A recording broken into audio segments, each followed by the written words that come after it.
영원하신 주님의 은총만이면 나는 진정 가련한 죄인이로다. 이 죄인이 구원을 받지 못했더라면 나는 이미 오래전 죽었으리라. 세상 사람 모두 다 믿지 말래도 마음속에 소망과 믿음 가지고 주님 말씀 들으며 찬양하리. 주님께 마음과 뜻을 다하여 영광 돌리리.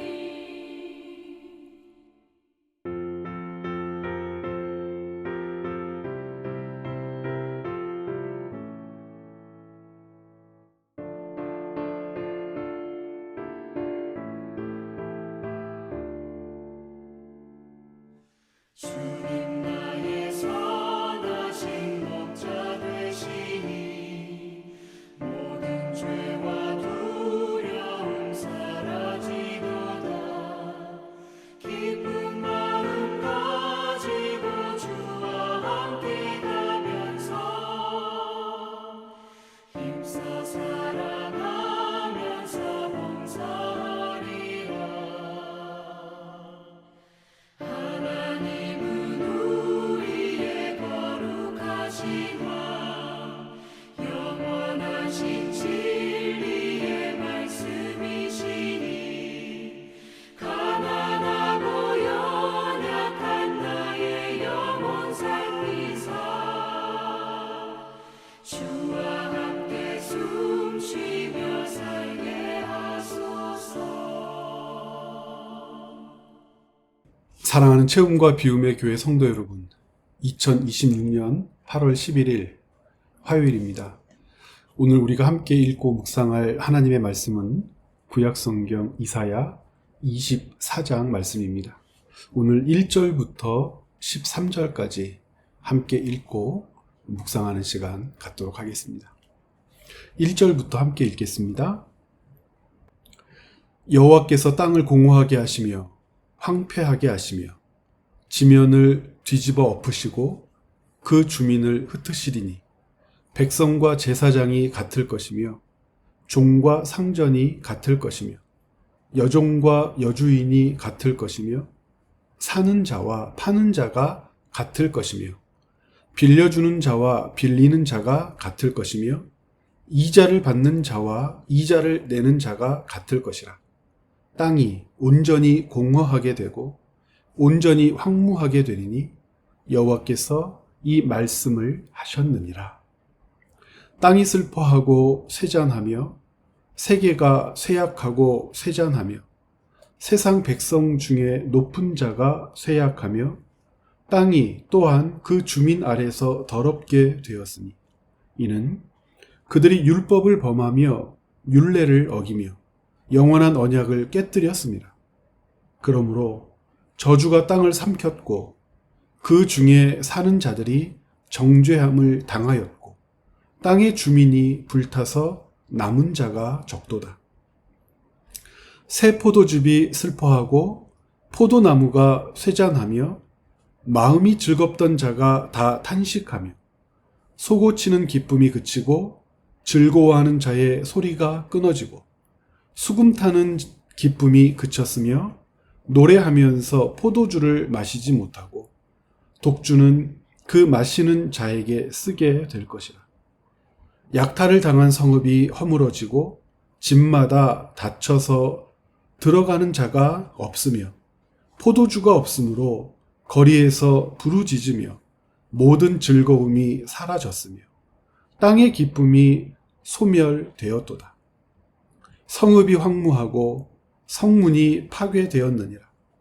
세계 민족 중에 이러한 일이 있으리니 곧 감람나무를 흔듦 같고 포도를 거둔 후에 그 남은 것을 주움 같을 것이니라. 아멘. 이사야서 24장부터 27장은 작은 묵시록이라고 하는 별명이 붙어 있는 책입니다. 마치 신약 성경의 요한계시록처럼 묵시적인 기록을 우리에게 남겨서 경고하고 경계하게 하고 하나님의 나라를 소망하게 하는 책이라고 하는 뜻에서 구약 성경을 연구하고 공부하는 선생님들은 이 요한계시록 24장부터 27장을 그렇게 부릅니다. 그러니까 작은 묵시의 책.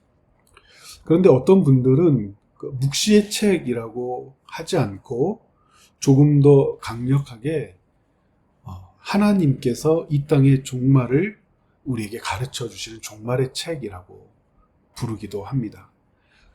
종말의 책 혹은 묵시의 책 모두 이 땅에 일어날 일들에 대한 경계이고 경고이고 또 하나님이 어떤 분이신지 우리에게 가르쳐주는 주제를 담고 있는 책이라고 할 수 있겠습니다. 저는 요즘 그런 생각을 합니다. 제가 어렸을 때 교회에서 성경을 배우고 하나님의 말씀을 배우면서 이 세상을 심판하시는 하나님, 종말, 징계 이런 개념들을 들을 때마다 하나님이 참 무서웠습니다. 두려웠었고요. 그런데 그 무서움과 두려움이 어린 시절에는 교회 학교 시절에는 막연한 것이었습니다. 왜냐하면 잘 알지를 못했거든요. 그런데 요즘 어른이 되고 제가 그리고 우리들 모두가 살고 있는 이 땅의 상황들을 보면서 이 땅이 하나님의 통치와 섭리를 거절하고 이 땅에 있는 사람들이 하나님을 두려워하지 않고 살았을 때 하나님이 이 땅에 내리시는 심판이란 이런 것이구나. 이렇게 되어가고 있구나. 땅이 황무하게 된다. 황폐하게 된다. 모든 것이 사라지고 비워지게 된다. 라고 하는 것이 이런 것이구나. 라고 하는 것을 이제는 눈으로도 보고 제 피부로도 느낍니다. 유럽을 휩쓸고 있는 화마, 스페인, 프랑스, 그 접견 지역에서 시작된 불이 끊임없이 타오르고 있죠. 온 땅을 집어삼킬 것처럼 타오르고 있습니다. 얼마 전에는 캐나다 북미에서도 그런 일들이 있었고요. 이런 일들이 재앙이라고 부르기에도 부족할 만큼 모든 사람들이 사람의 힘으로 대체할 수도 없고 멈추게 할 수 없다는 사실들을 직면하면서 사람들을 공포에 빠뜨립니다. 요즘 날씨는 어떻습니까? 예전보다 2도에서 3도 정도 더 올라갔다고 해요. 숫자는 작은 것 같은데 사람의 몸의 온도 36.5도던가요? 사람의 체온보다 더 높은 그 열기 아래에서 사람들이 숨을 쉴 수 없을 만큼 고통을 받고 그런데 이 일이 절망스러운 것은 농담처럼 사람들이 그러잖아요. 올해 여름이 가장 시원한 여름이 될 거다. 그 말은 예측하고 있다는 거죠. 내년은 더 더울 거고 그 다음은 더 더울 거고 언제까지 더 덥게 될까요? 땅이 황폐해진다, 황무해진다. 모든 것이 살 수 없게 된다. 사라지게 된다. 라고 하는 말이 성경의 공허한 외침인 줄 알았는데 우리는 삶의 현장에서 성경이 사실임을 귀로도 듣고 눈으로도 목도합니다. 그래서 요즘 대면하고 있는 성경 이사야는 우리 모두에게 조금 더 특별하고 간절하고 하나님의 백성인 우리가 어떻게 하나님 앞에서 더 옷깃을 여미며 우리의 삶을 살펴야 하는지를 깨닫게 해주는 말씀입니다. 24장부터 27장을 작은 묵시의 책 그랬잖아요. 이 24장만 읽어보아도 묵시 문학의 특징이 드러나게 되죠. 하나님께서 가지고 계신 그 뜻이 이 땅에 임하게 되고 펼쳐지게 될 때 이 세상은 분명하게 구별되게 될 거라는 겁니다. 노래하던 자들이 노래를 그치고 즐거워했던 자들의 즐거움이 사라지고 소유했던 자나 소유하지 못했던 자나 높았던 자나 작은 자나 모든 사람들이 자기들이 만들어 놓은 질서를 유지할 수 없는 지경으로 떨어지게 될 거라고 얘기합니다. 그 다음은 종말이죠. 성경은 그 사건을 이렇게 기록합니다. 1절부터 다시 한번 보시겠어요? 보라, 여호와께서 땅을 공허하게 하시며 황폐하게 하시며 지면을 뒤집어 엎으시고 그 주민을 흩으시리니 백성과 제사장이 같을 것이며 종과 상전이 같을 것이며 여종과 여주인이 같을 것이며 사는 자와 파는 자가 같을 것이며 이것은 사람이 만들어 놓은 질서가 없어진다, 무너진다 라고 하는 것을 가르칩니다. 사람이 만들어 놓은 질서가 무너지는 것을 세상 사람들은 종말, 마지막이라고 부르지 않습니까? 그런데요, 이 사람들이 자기가 만들어 놓은 질서를 왜 잃게 되었나? 성경 그 이유를 4절부터 6절에서 다시 한번 분명하게 가르치죠. 5절부터 보면 이렇게 되어 있습니다. 땅이 또한 그 주민 아래서 더럽게 되었으니 그 이유는 율법을 범했고 율례를 어겼고 영원한 언약을 깨뜨렸기 때문이다. 그러므로 저주가 땅을 삼켰고 그 중에 사는 자들이 정죄함을 당하였고 땅의 주민이 불타서 남은 자가 적도다. 사람들이 만들어 놓은 세상의 질서의 끝이 무엇인지를 분명하게 적시하고 있습니다. 그리고 그 이유도 우리에게 가르치고 있죠. 세상 사람들은 그럽니다. 하나님을 모르는 사람들은 그럽니다. 예수님 믿으세요. 하나님이 이 땅의 참 주인이십니다. 이렇게 말하고 이렇게 살려는 자들을 조롱하지요. 듣고 싶어 하지를 않습니다. 싫다고 얘기합니다. 그리고 하나님이 있으면, 하나님이 계시다면 이라고 하는 가정으로 우리가 가르치고 우리가 보여주고 싶어 하는 하나님 나라의 역사를 외면하죠. 그런데 여러분, 되어지는 눈앞의 일들이 사람들로 하여금 다시는 핑계하지 못하게 할 겁니다. 지금은 자연현상이라고 얘기를 하고, 지금은 사람들이 무엇이건 방법을 찾아낼 수 있을 거라고 자신감을 보이기도 합니다. 그런데요, 자신감을 보이고 무엇이건 대안과 방법을 찾아낼 수 있다고 말하는 사람들은 사람이 가지고 있는 그 한계가 무엇인지를 인정하지를 않죠. 그 끝이 무엇인지를 인정하지를 않죠. 더위를 피하기 위해서 에어컨을 설치한들, 가뭄을 피하기 위해서 수로와 경작의 기술을 발전시킨들, 하늘에서 내리는 비만큼 유익하겠으며, 동에서 서로 불어오는 차갑고 시원한 바람만큼 사람에게 만족을 주거나 위로를 줄 수 있는 사람의 기술과 방법이 있을 수 있겠습니까? 피지컬 AI의 시대가 곧 다가올 거라고 사람들은 기대합니다. 말하고 춤추고 움직이고 명령을 수행하는 우리 어려서 만화 영화로 보았던 그 로봇들이요. 사람이 사람을 위하여 만들어 놓은 기술과 문명이 과연 사람을 구원해낼 수 있겠습니까? 그리스도인들이 그것을 멀리하고 외면하자는 소리가 아닙니다. 참여하고 개발하고 그리고 사람을 더 유익하게 하기 위하여서 최선을 다하며 우리에게 주신 지혜를 발휘해야 하는 것 사실입니다. 그런데 그렇게 함께 참여하며 살아가며 공존하는 그리스도인들은 무엇을 잊으면 안 되죠? 오늘 말씀을 통하여 우리에게 가르쳐 주시는 하나님의 경고요. 율법을 잊으면 안 되죠. 율례를 어기면 안 되죠. 영원한 언약을 깨뜨리면 안 되죠. 그 중심에는 무엇이 있습니까? 하나님이 우리의 주인이시다. 이 세상을 통치하시는 참 왕이시다.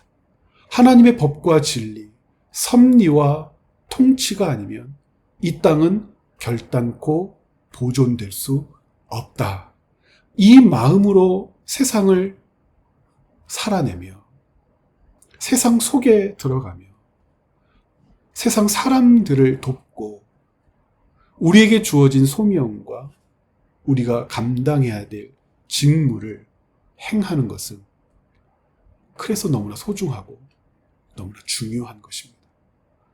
하나님의 통치와 섭리 가운데 있는 나와 하나님의 통치와 섭리, 다스림이 아닌 다른 것을 좇는 나, 그 마지막이 분명하게 구별될 겁니다. 남겨지느냐 혹은 사라지느냐.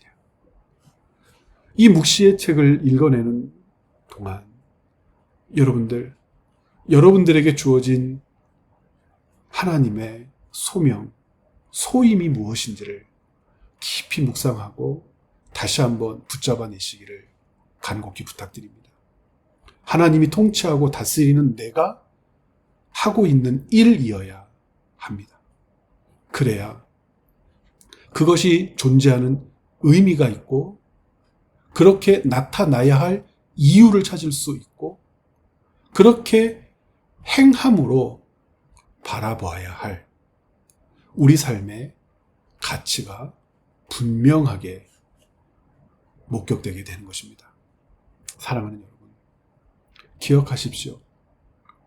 마지막 때에 노래하는 자들의 노래가 그칠 것입니다. 그러나 마지막 때에 노래를 시작하는 자들이 일어나게 될 겁니다. 노래를 그치는 자들과 노래를 시작하는 자들, 목 놓아 노래를 부르며 기뻐하는 자들, 모든 기쁨을 잃고 사라질 자들과 하나님이 주실 큰 기쁨에 참여할 자들, 우리는 이 땅에서 질서가 무너지고 모든 현상들이 왜곡되며 사람의 힘으로 감당할 수 없는 두려운 환경을 목도하면서도 소망을 잃지 않고 하나님께서 주시는 기쁨을 잃지 않고 이 땅에 존재할 분명한 이유를 알게 될 것입니다. 하나님이 다스리는, 하나님이 통치하는 내가, 우리가, 우리 공동체가 이 땅에 살게 하신 하나님의 뜻을 조차 우리에게 맡겨진 소임을 감당하게 될 때 우리처럼 하나님 편에 속한 남은 자들이, 주님의 백성들이 더 많이 주님께로 나아오게 될 줄 믿습니다. 오늘도 이 묵시의 책, 작은 묵시의 책의 시작을 읽으면서 주님, 하나님의 이름을 부르며 하나님께서 부르시는 내 이름의 의미를 찾는 우리 채움과 비움의 교회 귀한 성도들 되시기를 부탁드립니다. 내일 또 말씀 묵상의 자리에서 여러분들 뵙도록 하겠습니다. 고맙습니다.